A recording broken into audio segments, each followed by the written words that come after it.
Tosfot il pose la question. Alors Tosfot il dit comme ça. Tosfot dit dans Betsa que le chashash de demander à un goy, ouais, il est beaucoup plus fort que celui de demander à un juif.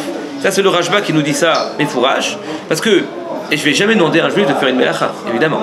Mais un goy, ça va, c'est un goy. Non mais c'est interdit. Bah ça va, c'est un goy. Donc comme notre regesh, notre sentiment, il nous pousse à un peu être mekel, donc les chachamim, ils ont été beaucoup plus rigoureux avec nous, avec le goy, qu'avec le juif. Pas. Selon le Rambam. Maintenant qu'on a vu que le Rambam, il est cholek sur Rashi et Tosfot, lui il dit que non, un juif, quelqu'un qui a fait Beshogeg, je peux le manger miyad à Moté Shabbat, je ne dois pas attendre le temps de Birdeshi Asso. Pourquoi? Parce que pendant Shabbat, c'est pas joli de profiter dans ma Seissou. Mais Moté Shabbat, c'est autorisé. Ah oui, mais ça s'appelle que je profite? Oui. Mais c'est moins lourd, c'est moins grave.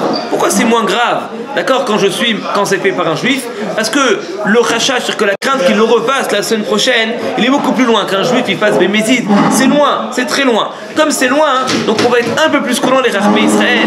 On fait une xéra moins lourde sur le juif, paradoxalement, plutôt que sur le goy. Le goy, où c'est beaucoup plus fréquent parce qu'on va être enclin, on va être enclin à lui demander. D'accord, donc là justement on va être plus exigeant, on va demander un temps de Birdeshi Assou. Mais lorsque c'est le juif qui fait, là on va être moins rigoureux parce que de façon naturelle ça se passe pas, on va pas en venir à lui demander, donc du coup on va être moins rigoureux, on va dire que déjà Moté Shabbat, eh bien c'est autorisé. C'est comme ça que le Rashba il explique la Sugia, c'est comme ça que le Rambam il tranche halakha les maasé. Donc finalement si vous voulez, on a deux grandes... Pour le goy, il n'y a pas de problème de bichou goy, si le goy le fait. Vous avez raison. Alors il ne faut pas parler de Bichoul Goy, on va parler d'un Goy qui cueille des pommes. D'accord? Évidemment, il a raison, monsieur Assouli. Mais ou bien alors on peut parler d'autre chose. Hein, monsieur Assouli? On peut parler de quelque chose qui se mange cru et il me fait un bichoul. Il n'y a pas de bichoul à koum sur quelque chose qui se mange cru. D'accord? Des concombres. Non, des concombres, non, mais des carottes. Ok, des carottes. Les carottes, elles se mangent crues aussi. Et maintenant, le Goy, il vient et il va être mévachel et il va cuire les carottes. C'est autorisé. Tout ce qui n'est pas au lait, al shulchan melachim, tout ce qui n'est pas présentable, d'accord, à une table de roi, et ce qui se mange cru, d'accord, et ce qui se mange pas cru, pardon, quand il y a les deux conditions réunies, alors là on appelle ça bichoul akoum, donc de la viande, un steak, d'accord, tout ce qui est même pommes de terre, etc. Pommes de terre aussi, ça mange, d'accord, du riz, ouais. Donc tout ça, il y a ce qu'on appelle bichoul akoum. Hein? Le riz cru, ça peut mourir. Ouais. Donc du ouais, mais, et en plus c'est olé al shulchan melachim. Ouais. Ah oui. Vous invitez des gens Shabbat, vous pouvez faire de la viande avec du riz, d'accord, mais quelque chose qui ne monte pas sur shulchan melachim. Je donne un exemple. Meikaradin, des chips. Les chips. D'accord, à Shabbat, vous avez des chips à table. Non, c'est plutôt les petits kiddushim pour grignoter pour les gosses, d'accord? Pour les gosses. Mais en général, ça c'est là les shulchan melachim. C'est la raison pour laquelle, eh bien, les flots d'or. Ah, Hasra. Oui, monsieur. Ouais, les flots d'or, eh bien, hein, je ne sais pas aujourd'hui ce qui se passe, mais en tout cas, par rapport à bichoul akoum, il n'y aurait pas de problème de bichoul akoum, d'accord? Ah, si maintenant ils ont mis des trucs, t'arrives dedans, évidemment que c'est interdit. Je parle maintenant que la composition, elle est nickel, etc. Vous savez que par exemple, il y en a qui sont mahmirim, d'accord? D'accord, tout. Il y en a qui sont mahmirim de ne pas manger, par exemple, les pims. Même si c'est sur la liste, je ne sais pas aujourd'hui si c'est sur la liste, ça change tout le temps, donc ne me prenez pas au mot. Ouais, je vous donne un exemple. Il y en a qui sont mahmirim de ne pas manger des pims parce qu'il y a un problème de bichoul akoum. Ouais, de pâte à koum. Sur la liste de Schindler. Pardon? Sur la liste de Schindler. La liste du consistoire, effectivement. Ah, il faut voir si. D'accord, mais encore.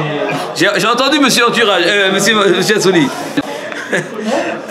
Ok, très bien. Donc là, d'accord, donc ça c'est par rapport à bichoul akoum. Mais évidemment, on parle maintenant d'un goy qui m'a cueilli une pomme. Un goy qui m'a cueilli une pomme, il est parti dans un endroit pour me l'accueillir, il me l'a ramené. Je dois attendre justement ce temps de Birdeshi Assou. Donc là, c'est la question du Rashba, c'est la question, d'accord, qu'on pose sur le Rambam. Comment se fait-il que pour un juif, tu dis que c'est miyad, tandis que pour le goy, bien tu dis que c'est Birdeshi Assou? Pourquoi on est plus mahmir avec le goy qu'avec le juif? La réponse, comme on a expliqué, c'est que comme le juif, eh bien, il y a moins de chashash, il y a moins de crainte qu'il fasse la avera. C'est la raison pour laquelle, eh bien, justement, on va être plus coulant et on va dire que Moté Shabbat miyad, ça sera autorisé. Tandis que le goy, on va plus être enclin à lui demander, donc on va faire une xéra de Birdeshi Assou. Maintenant, très belle transition avec Le Siman, Shin, Yud. Mais c'est le... Bah oui. C'est le... Non, on n'y est pas encore. Hein? On n'y est pas encore. On y est, vous allez voir.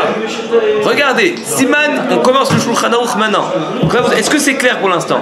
On a maintenant Rashi et Tosfot qui disent Birdeshi Asu, même si eux, ils ont une marloquette, comme on a expliqué, dans un cas où il est des Shtei Yamim Shel Pesach. On a vu que selon Rashi, d'accord, il faut attendre Motzei Yom Tov Rishon Shel Pesach. Pourquoi? Parce que Mimel Achar, comme on a expliqué, selon Tosfot, il va dire non, de peur que je lui demande au goy. D'accord? Alors là, justement, je dois attendre Motzei Yom Tov Rishon. Mais en gros, c'est vrai que Rashi et Tosfot, même s'ils ont une différence d'explication et une afkamina par rapport à Yom Tov, les deux demandent Birdeshi Asu. On a d'autre part le Rambam, le Rashba, le Ran, le Rosh, que eux ils disent, eh bien, Motzei Shabbat, c'est Mutar Miyad, il n'y a pas besoin d'attendre Birdeshi Asu, malgré le fait que pour le goy, on va être mahmir même Birdeshi Asu parce qu'on va être plus enclin à lui demander. Et là maintenant, on va voir le Shulchan Aruch comme qui est possèque. Ok, le Kav Dalet Amud Bet en Betsa, c'est le Tosfot.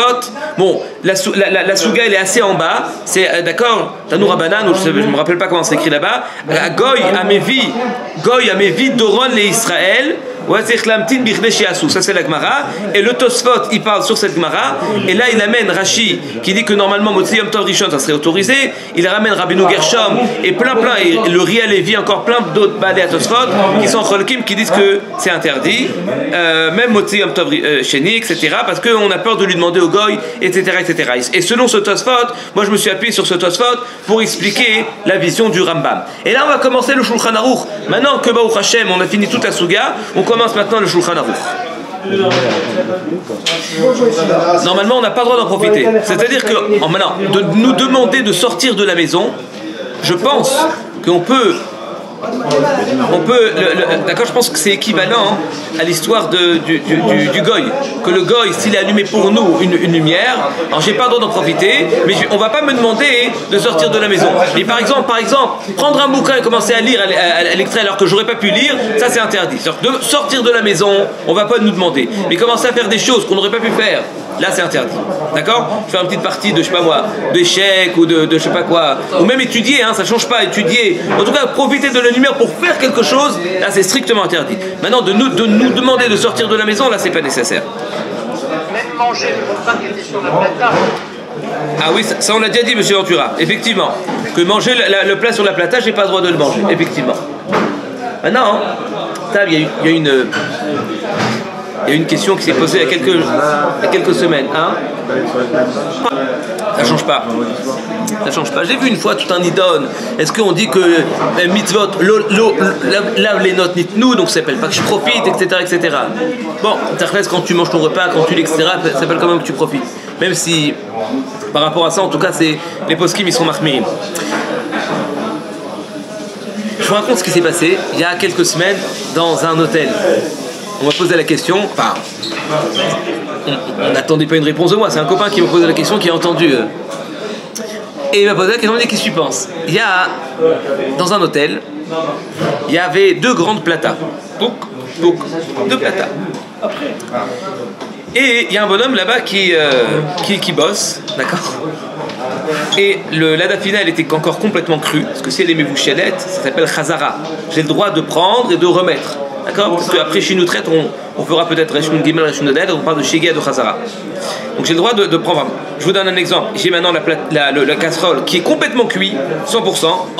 D'accord? C'est sur la plata. Je peux l'enlever et la remettre ensuite. Si j'ai l'intention de la remettre, tout va bien. D'accord? Bon, on va voir. C'est une machlokah, je prends un rama, de quoi? Ça dépend. Est-ce que c'est de l'intention de mettre par terre, pas de mettre par terre? On verra tout ça dans ta chaîne après. Mais si c'est cru, je l'ai enlevé. D'accord? Et maintenant je le remets. Moi je pensais que c'était cuit. Et le bonhomme il me dit mais non monsieur, c'était cru. Donc il s'avère que moi je fais un bichoul pendant Shabbat. Péchogeg. Maintenant monsieur, le bonhomme, d'accord, le propriétaire de l'hôtel il dit ah, ne touche pas, laisse tomber. Il n'y a pas personne. D'accord, moi déjà j'ai envie d'enlever. Donc il y a 2 questions qui sont posées. Déjà premièrement, est-ce que d'accord, j'ai le droit de l'enlever. Est-ce que je peux l'enlever? Alors normalement j'ai l'obligation d'enlever. Le bonhomme il dit oui, tu vas l'enlever, mais les autres, toi tu vas faire perdre de l'argent. Parce que moi j'ai envie que ça cuise. Donc on va laisser tomber ce problème. Mais admettons maintenant, est-ce que les gens ils peuvent manger? Selon ce Shulchan Aruch, normalement, Qui s'est cru? Hein? Qui s'est cru? Non, il a remis sur la plata. Ah, il a remis. Ah oui, bah c'est ça le problème. C'est qu'il a remis sur la plata et donc finalement à cause de son maasé, eh bien ça s'appelle qu'il a fait un bichoul beshogeg pendant le Shabbat. Donc normalement personne ne peut en profiter de ce truc-là. Il doit attendre Motzei Shabbat. Il doit attendre Motzei Shabbat. Et lui pourra manger aussi. Hein? Et lui pourra manger. Ouais, parce que c'était beshogeg. Alors qu'est-ce que vous en pensez? Hein, non, c'est ça la halakha. Ouais. Ouais. Il y a la communauté peut-être Il n'y a pas ça. Il y a un éther qu'on a pensé au Kollel. On s'est dit que peut-être que le bonhomme, il est pas, ça s'appelle pas shogeg, c'est mieux que shogeg. Comment on le considère celui-là? On le considère comme ce qu'on appelle mitasek. Mitasek. C'est quoi mitasek? C'est une erreur. Mitasek, c'est quoi? C'est quelqu'un, on parle d'un cas où il voulait prendre quelque chose, il pensait que c'était pas relié à la terre. Ouais. Et en fait, il s'est rendu compte qu'il a été tolèche, c'est-à-dire qu'il a cueilli. Lui, il pensait que c'était déjà cueilli, il a pris, et il s'est rendu compte qu'en fait, non, elle était rattachée, donc du coup, il a cueilli. Là, c'est moins que shogeg, c'est moins que shogeg. Là, c'est moins que shogeg. L'erreur humaine, c'est moins que shogeg. Ouais, c'est moi. Parce que lui, il pensait faire quelque chose. Quand maintenant je suis shogeg, au moins je pense, voilà, je pense à faire quelque chose, mais je sais pas si c'est Shabbat ou je savais pas que. Mais mon maasé, il est conscient. Là maintenant, le maasé, il est même pas conscient. Donc là aussi, si maintenant le bonhomme, c'est admettons, d'habitude c'est déjà cuit, le bonhomme il pensait simplement faire une chazara, d'accord? Et il s'avère qu'en fait c'était cru. Donc là, ce qu'on appelle peut-être mitasek par rapport à ça, peut-être que, eh bien, on pourra être matière pour les autres de manger. Et reste le problème à savoir, il y a là maintenant la discussion entre le serveur et le patron d'hôtel. Le serveur, lui, qu'est-ce qu'il dit? Il dit, bah je vais l'enlever comme ça, je suis pas ouvert sur un deoraita. Dis-moi, quelqu'un qui a pris la plata, qui a pris sa date pendant Shabbat, elle est complètement crue, il enlève. Après il se rend compte qu'elle est crue, il n'a pas le droit de le remettre. S'il la remet, qu'est-ce qu'il doit faire? Il doit se dépêcher de l'enlever avant que ça arrive à Yotzele Dedbo, avant qu'il arrive, qu'il se cuise. Parce que s'il cuit, il a été ouvert sur un deoraita beshogeg. Et d'accord, donc du coup il doit l'enlever. Donc là maintenant il y a la discussion. Le patron d'hôtel il dit, mais moi, ton lamaba, je m'en fiche. D'accord, moi j'ai mes clients, d'accord, moi tu vas me faire une grosse perte, donc tu laisses ton truc comme ça. Et l'autre il dit pas du tout. Mais moi, si tu le laisses comme ça, il va s'avérer que je vais faire une melacha qui est beshogeg. Donc là maintenant il y a le victoire, ça je rentre pas dedans. D'accord, de toute façon c'est pas le sujet et je connais pas la réponse aussi. Bon, je vous dis la réponse. Je voulais pas rentrer là-dedans parce que c'est un peu compliqué. Bon, si déjà on est dedans, on répond. Allez. Si vous comprenez pas, c'est pas grave. Le caraclo. Le Biur Halacha, il ramène que dans les mots du Gaon de Vina, il comprend que Rabbi Yehuda est d'accord avec Rabbi Meir, que ça soit shogeg, que ça soit mézid. C'est-à-dire que même bémézid, ça sera autorisé pour lui Motzei Shabbat. Dans un cas de Derabanan, même bémézid. Oui, parce que Rabbi Meir, qu'est-ce qu'il pense? Que bémézid, je vous ai dit, il faut bien connaître Rabbi Yehuda, Rabbi Meir. Parce qu'on jongle maintenant avec les deux, il faut bien les connaître. Donc, Rabbi Meir, non monsieur, là on est dans la chita du Rambam qui dit qu'il n'y a pas bir de shiasu. On est miyad. Alors Rabbi Meir, lui, il disait que bémézid, tout le monde n'a pas le droit de profiter jusqu'à Motzei Shabbat. Et beshogeg, tout le monde peut profiter pendant Shabbat. Mais lui, Rabbi Meir, il te dit que la personne elle-même, d'accord, ça ne sera pas interdit à jamais. Quelle différence y a-t-il entre Rabbi Meir et Rabbi Yehuda dans Mézid? C'est par rapport à la personne lui-même. Selon Rabbi Meir, Motzei Shabbat, tu peux en profiter. Selon Rabbi Yehuda, à jamais, il ne pourra jamais en profiter. Dans un cas de Mézid. Vient le Biur Halacha. Et dit dans le mot du Gaon de Vina, on comprend que même dans Mézid, pour lui, ça sera autorisé pour Motzei Shabbat. Pose la question, c'est une question qui est compliquée. Donc ceux qui ne comprennent pas, c'est pas grave. De toute façon, c'est un Biur Halacha un peu complexe. De toute façon, nous on va faire le Mishnah Berurah, c'est pas vraiment notre sujet. Mais ceux qui veulent, d'accord. Vient le Biur Halacha, il dit je comprends pas. La marque locale de Rabbi Yehuda et Rabbi Meir, tout le problème c'est quoi? C'est est-ce que je suis connaisse shogeg à tout Mézid ou pas? C'est-à-dire que normalement, Mézid, ça sera toujours le même din. C'est-à-dire, après le shogeg, marloquette, est-ce que je fais une xéra de shogeg à cause du Mézid ou pas? Si tu me dis que Rabbi Yehuda est d'accord dans un derabanan, c'est-à-dire que dans un derabanan, on ne va pas faire le knas de shogeg à tout Mézid. On ne fait pas ce knas. C'est-à-dire que shogeg, on va être matir. C'est-à-dire qu'on va être matière même le jour de Shabbat. Pourquoi? Parce qu'on ne fait pas de xéra par rapport au shogeg. Mais le mézid, normalement, il doit toujours rester comme avant. C'est-à-dire que lui, il n'a pas le droit d'en profiter à jamais. Donc dans les mots du Gaon de Vilna, on a l'impression que Motzei Shabbat, ça sera autorisé. Mais le Biur Halacha, il dit c'est faux parce que selon le Cheshbon, d'accord, donc selon comment on a compris la Souga, que toute la problématique c'est est-ce que Kansinan Shogeg a tout Mézid, c'est-à-dire toute la problématique elle est autour du Shogeg, mais le Mézid il bouge pas. Le Mézid c'est que toujours pour lui c'est interdit à jamais, pour les autres c'est pas Motzei Shabbat. Après, là je peux comprendre que dans un Derabanan on va pas faire de Knas, et donc Shogeg il peut manger tout de suite, mais le Mézid il doit pas bouger. Comment se fait-il que le Gaon de Vilna il dit que non, même le Mézid il bouge? Ben non, tu me dis que d'accord que la notion c'est je ne fais pas de Knas, de Shogeg à tout Mézid, mais le Mézid, il bouge pas, tout un problème. Donc ça c'est la question du Biur Halacha sur le Gaon de Vilna. Donc votre question si vous voulez, c'est une marloquette Gaon de Vilna, Biur Halacha. Je ferme la parenthèse, d'accord? Ça c'est vraiment un cheshbon, d'accord? Ok, très très bien. Et là maintenant on va commencer le Mishnah Berurah, oui monsieur. Donc la question d'Allah, elle était aussi un Mézid sur un Derabanan. oui, oui c'est de ça qu'on parle monsieur Ventura. Alors, le Mézid pour un Derabanan, c'est quoi?